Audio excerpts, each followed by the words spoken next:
Kuna maumivu ambayo hayaonekani machoni, lakini huishi ndani ya moyo kila siku. Hii ni hadithi yangu. Nilikupenda kwa moyo wote bila akiba, nikakupa nafasi ambayo kuna mwingine angepata.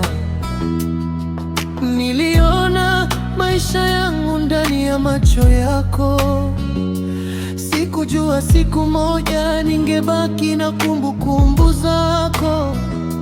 Usiku nikilala bado na kusikia ukita jina langu, nikishtuka napata ni ukimya tu unanizunguka.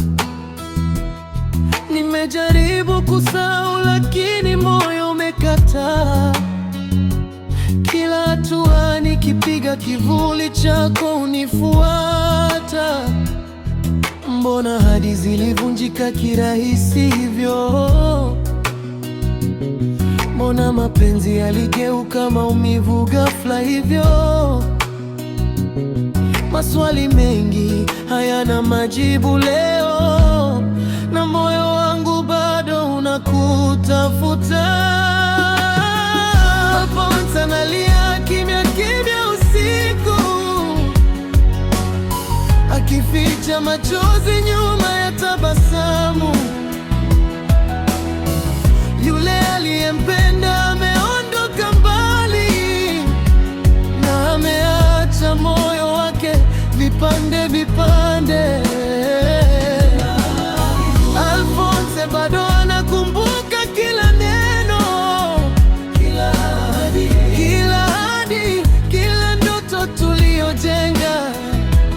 Lakini sasa nimebaki peke yangu, nikijifunza kuishi bila wewe.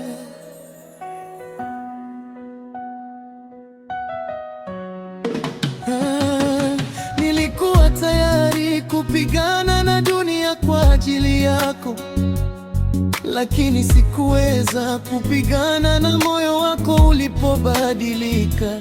Leo ninaona picha zako na kushindwa kuangalia, kwa sababu kila tabasamu lako linamsha majeraha.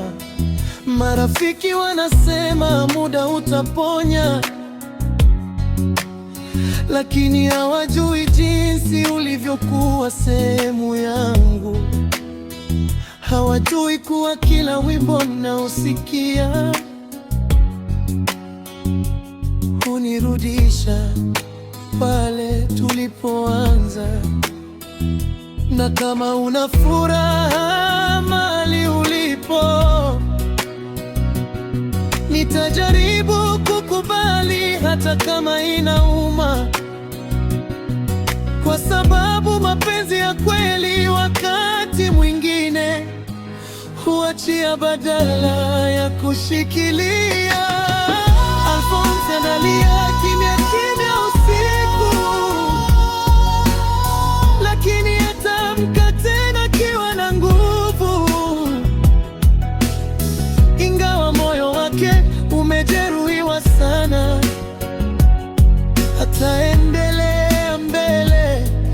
Siku moja Alphonse atapenda tena, lakini atasahau jinsi ulivyomfundisha maana ya maumivu.